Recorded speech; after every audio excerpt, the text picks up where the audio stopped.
incredible legacy. Yeah, it is. It's very humbling. Can we talk about how it came about? Because they literally, okay, so the internet to some extent has changed the world, but to me, it's the first thing, in the amount of times that Fuzz and I have said, buy the Haynes Manual. Have you got the manual? Have you got the manual? To a point where you don't even refer to it as a Haynes anymore, it's just the manual. It's just, there's only one, and it's your one. I want to know the process of how it came about, and then also, most interestingly, who writes them, and how does that happen? Well, originally it was my father. Was it really? Yeah. So let's go back in time. Why? So if you go right back to the beginning, when he was a schoolboy in Kent, he wanted to build a sports car, couldn't buy sports cars because they were all being sent to America to repay the war. So youngsters were taking saloons and modifying them. Yeah. And he actually got into a bet with a pair of brothers who could build a special quickest. And my father won the bet. But what was your dad doing at this stage? What was he? He was a schoolboy. Schoolboy. 16 years old. Right. Wow. And he was, as he always said to me, he was no good at sport. And his housemaster was very kind and said that he could do this instead. Okay. And so he built this Austin 7 Special, but whilst he was doing it, lots of people were asking him, how did you do that? And he was an artist, so he started drawing and making notes, and then he went and used the school art centre, Gestetno or whatever, the cassette printer. So let me ask you, at this stage, were there any manuals? No. There was nothing? No. Because these days, people do document things with phones. Whenever we take any of these pieces, we take photos, as I'm sure you'd agree with. Well, Haynes was the go-to reliable source for anything automotive. Yeah. And now, of course, with digital technology, that's sort of waned a little bit. There's so much out there. Okay. As you say, you go into Google and so here he is, using the art labs or whatever it is, or the studios, and he's doing the drawing. What was he drawing? Have you got these early sketches? line drawings. Right. Simple as that. Just simple black and white line drawings. And he produced a little pamphlet, put it 2-line advert in Autocar, sold out of 250 in 10 days. So he did a rerun. And that was kind of like the very first moment where he kind of thought, well, this is interesting. And then he joined the RAF, got into motor racing. He needed to fund his motor racing, so he started writing books. I'm noticing this thing where what's interesting about any company that's on the planet, it often starts with something like this, just a hobby. Something you're doing for the love of it, as opposed to, or for the need of it. So important. And you've got to love what you do. Think about the size of the business. They are globally known, hundreds of millions have sold. Yes. Haynes Manuals are synonymous with cars. Yes. It wouldn't surprise me. And bikes. And bikes, absolutely, yeah. And boats, yeah, exactly. And tanks, yeah, of course. I think I got the Challenger 2 one year for a birthday present. Okay, so there he is, and he's selling these sketches off to people who are randomly. Well, that wasn't the first manual.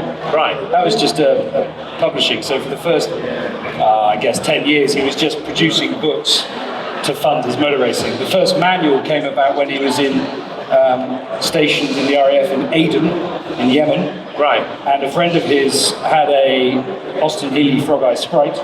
Right. And he wanted to restore it, and asked my father if he could help him. And my father looked at the manuals, the owner's manuals that came from the manufacturer, and thought, these are so complicated. And he said, I think I can do better than this. And so he went and bought a second-hand camera, a Nikon camera from a local shop. He said, yes, I'll help, but as we go along, I want to photograph and I want to do all this stuff. And so they had the engine block on the kitchen table for 4 weeks with my mother. What's lovely about what you're talking about here is that this was because he was a petrol head and he was doing the right thing to help other people out. Yeah. It was less about making money, surely, at this thing. You didn't think about money back then. It was my father never, the money was never the issue.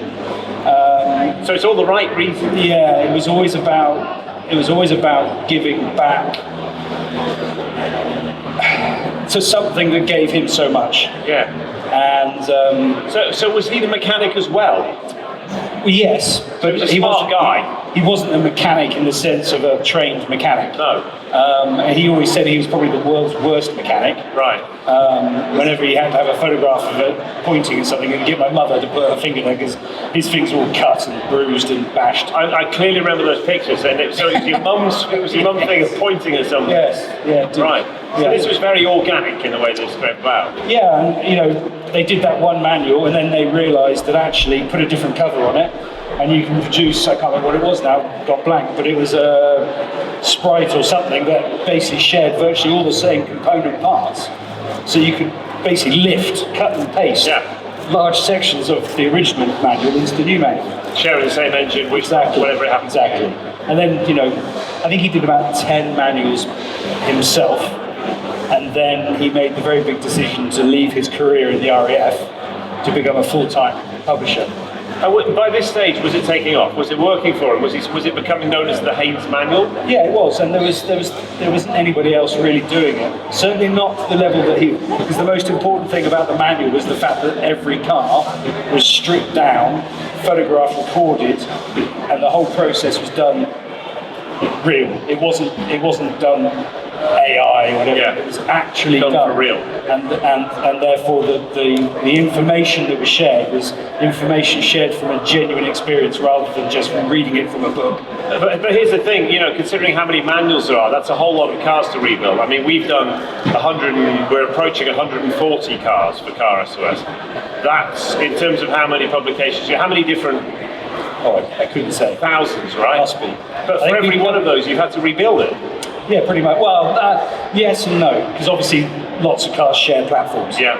So there's ways you can move around it. But still, you've got to have the initial photos of the Yeah. TVR Carmera, and you can maybe transpose it with a Griffith or whatever it is. But you still got to We go did to manuals town. for TVRs. Say again? We didn't do manuals for TVRs. They didn't sell enough. Right. Okay. There weren't enough cars. Yeah. There's a threshold.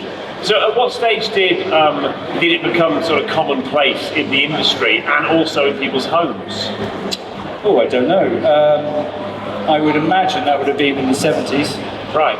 Late 60s, 70s, I think certainly into the 80s it was going ballistically. I mean, they were selling a lot of manuals. Their growth, the company had gone to California, was selling in America, which is a huge market. I remember asking Dad, why did you go to America? He said, well, in California alone, they sell more cars in 1 year than the UK, France and Germany combined.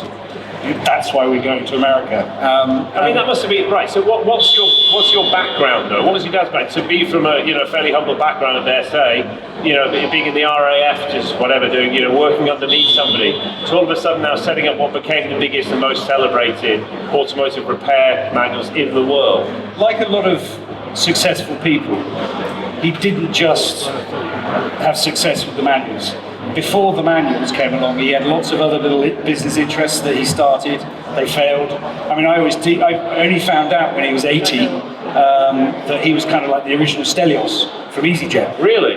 Because when he was stationed in Aden, he actually realised that there was a business opportunity to bring charter aircraft in between the RAF were sending in aircraft, so that servicemen and women could travel back home.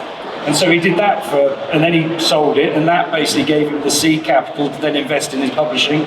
And so he didn't just do one thing. So very entrepreneurial. Did he have many mistakes, many losses, many failures? Oh yes, magazine publishing. Really? Yes. That's really interesting. Yeah, they tried to break into the magazine publishing in the 80s and it failed horribly. Okay, so this was from Haynes. Yes, I can't remember what it was called now, but it was a automotive, motoring, sports racing magazine that just didn't work. How big did the company get? I mean, turnover-wise, was it hundreds of millions? Turnover was never hundreds of millions. There was always an issue with the exchange rate between America and the UK. Right. And 1 year the American market would do really well and it would fluff the UK market, and the next time around it would be the other way around, with the exchange rate and all that kind of stuff. But it was listed on the stock exchange. It was a significant company. And did he take it in his stride? Was he very cool with it, or was he like Totally, really? totally? He was Because other than his car collection, he was a very humble man. You meet these people who are very successful. Yanni's got an air of it. You had him on the stage before. It's sort of cool, calm, collected kind of guy. And you just look at them and think, yeah, it makes sense that you've done very well. It makes sense that you've become a multi-millionaire. And then you start looking at yourself, or I start looking at myself, so why haven't I for that reason? And you can start identifying these things in yourself. As a son of this man, of John, the legend, you obviously looked up to him. He must have been your hero for what he'd achieved. And was he a good dad? I don't think I ever described him as my hero, but he was my dad. But yeah, you couldn't help but be impressed by him and the way in which, he was such a gentle, charming, kind man. But does it boil down to, when you look at, when I think back in my life, I can boil my career down to one phone call that if I'd have missed it, I wouldn't be sitting here, I wouldn't have done any radio or any television or anything. So it's funny how you can go back to, in my particular case, and many people I've met as well, one call or something that changed their life. With your dad, do you think it's the fact that he was a risk taker? He was in the RAF, he was prepared to throw stuff at the wall and eventually something would stick. And this did, but you said he's had failures before, and I've never met, so many businessmen and people I've met before have gone on to explain that, there are 20 failures behind me. I think to be that successful and that driven, you have to have a different way of looking at the world. And as a family, we've often sort of said that there were traits in his character that were quite autistic, in as much as he was completely blinkered. So much so that when he was in his 30s, he had set the company up, and he had bought the premises in Sparkford, and the business was growing, and people would come over on a Thursday, Friday night for dinner, and my mother would be saying to me, "I'm really sorry, but John's he's working, he'll be down as soon as he can." And at 11 o'clock at night, he would still be upstairs working, right, when he had people round for dinner. So it was obsessional. It was all encompassing. It was his life. So would you have had it any other way? Well, it was before I came along, if I'm honest. Right. So, was he personally. Was he a present dad? Was he around? No, not so much, but I come from a different era. Yeah. Parenting. Yeah. So, no, he wasn't particularly... Me too, to a degree. Me too, to a degree. I don't begrudge it. Not her to a degree. I don't begrudge it, and no. I never felt a lack of love and kindness, and he was always there for me. But it wasn't like I perceive parenting to be like now. So what's the process then? A new car comes out. When do you make the decision as a company to go, we need to make the manual of the McLaren P1? Say again? When they've sold enough of them. So is that how it is? Well, I think the metrics were 3 years old, had been in production for 3 years, and have sold 100,000 units. But don't quote me on that, because I was never an employee of the publishing group. So but I think that was kind of the general idea. So let's say a car hits that point. Did the company get to a stage where it would go and invest in buying one of these? Take pieces to rebuild, or just to... Sometimes. Really? Sometimes, yeah.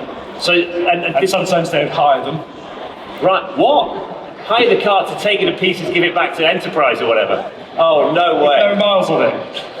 No way. It makes sense, doesn't it? I'll be honest, if it was me, Sheffield lad, running that company, and I knew that I could hire one from there and have to hire it for a week, strip it down to the bare bones and rebuild it and give it back. Yeah. So you must have employed some pretty top mechanics. Yeah, there was a very small team actually in Sparkford, and then we had another team in America who were doing the same thing. They were working in tandem. Paul Buckman was very much one of the leading guys there for many, many years, but there was a very small team, just constantly, just one after another, just constantly doing the work. A small team, is the setup like as big as one of these halls? How big is Haynes? It was basically, I would say, probably like a quadruple-sized garage. That was it for the workshop. And really? Then obviously we had all the printing in-house and everything. It was a linear company, we did everything bar make the paper. The paper arrived on a big roll, and from that point to the point that it gets put on the bookshelf, we did everything in between. Wow. And so it was quite a big company, and then obviously as time evolved, consultants, management got involved. My father had less of it day-to-day. Things changed, and we started getting rid of the stuff because it was too expensive, and what was it we did? Information. How has the internet, the change in technology, changed the business? Because that's a business that it's had a big impact on, hasn't it, I dare say. You can imagine from my position that for me now, I've still got my collection of Haynes Manuals. Love them, they were part of my childhood. I remember getting the manuals before, and I'd never got many of the cars, but just seeing, so for me, Car SOS has been the perfect gig because I've got to get my hands on the cars that I'd only ever dream of working on. But, with the internet coming along and people now referring to YouTube for somebody who's gone out there and gone, I can show you how to change the oil filter on that car, and it's a step-by-step video you can pause. How has that stuff had an impact on it?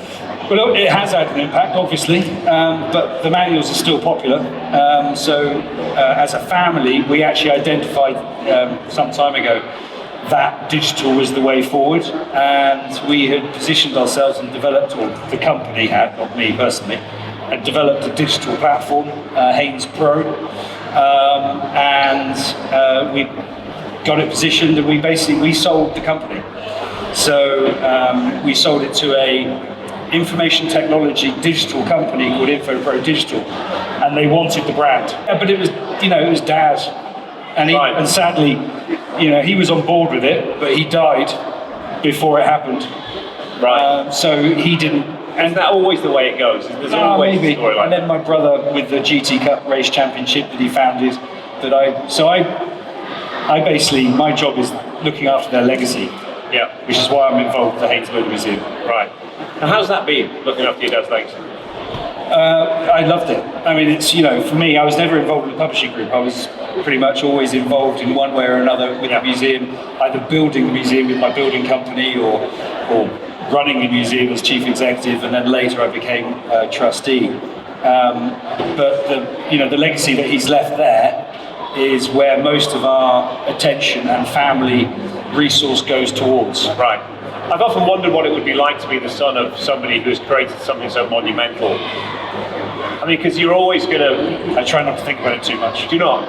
I mean, because there is always that, I've interviewed many celebrities over my times, and I've interviewed the wives of, and they're always known as the wife of, or the husband of, or the son of, or whatever it is. And you sometimes think, what is it like living to a degree in the shadow of? And a lot of these people I was chatting to is it just a great place to be? Well, it's just where I am. Yeah. So it's kind of just like, there's no point getting worked up about people saying the son of John Haynes. It's kind of, well, I am the son of John Haynes. Yeah. Nothing I can do about that. Yeah. I celebrate the fact that father was a legend in what he did and what he created, and I hope in some way that I don't have any detrimental effect upon that good name and what they're doing. Is it pressure? Yeah, pressure, no, not really. Pressure's sort of your own making, right? So I do feel pressure, but it's because I want to do something. I want to aspire to do something and leave something behind that my father can be proud of. Yeah, absolutely. What's that going to look like? Well, at the museum particularly, we're working very hard to try and develop all sorts of. Trying to take the museum to the next level. So the museum is always my father's private car collection, which he donated to the charity. He founded the charity, donated his car collection, then went through the 80s and 90s just being a complete lunatic, going to Bonhams and Sotheby's and Christie's and Coy's, buying 3 or 4 cars at every auction. How many cars you got in the museum? Well, they tell me, I used to always say there was over 450, but they've done an audit recently and they're trying to tell me there's only 300, but I reckon there's more. Right. And what have you got there? If people that come down to the museum, what would you say is the pride of the lot? Well, the really interesting thing about the museum is that it's my father's private car collection, effectively. Yeah. And he had a really eclectic mix of stuff. So we've got everything from a Kurdistan to an XJ220. Really? To a Model J Duesenberg, which we bought with basically a suitcase full of cash, American dollars. Anyway, long story. That's great. To an MGA, to an 1897 Daimler wagonette. And so some of these were, so your dad was mad about cars, clearly, because it was his career as well, but he was into them before he became his career. Yeah. And the percentage of these were ones that were stripped down and rebuilt, no doubt. No, well, there are a percentage of, but they're normally the ones that so those cars were the cars that my parents bought for themselves that they then gave to the company to strip. Yeah. And that mainly happened in America. So we have a pretty impressive collection of Corvettes. Right. Because my dad had a Corvette company car, and that was always turned into a manual. My mum always had Mustangs. Yeah. So we've got a few Mustangs. Yeah. And so there are a few cars in the collection, but to be fair, there aren't that many that were used for the manuals. Right. Do you take any of them out? Can you go back now and just jump into the 220 and go? Well, now there you go. Back in the old days, when it was Dad's museum, and I kept saying to him, it's not your museum, it's a charity. You can't take the Duesenberg out. Why not? I'm paying to put it on the road. He could. We're now in a new era, a new world. We're now accredited with Arts Council, and we have to be behave much more like a museum. So we have strategies and reports and all this stuff that we have to abide by. And one of them is, how do you look after the collection? Which is one of the things I used to always complain to Dad about. It's like, it's all very well you doing this, but we're not here for the next 10 years. We're not looking at a horizon 10, 15. We're looking 50, 100, because it's a national charity. It's a national treasure that we have to protect. Absolutely. Going forward.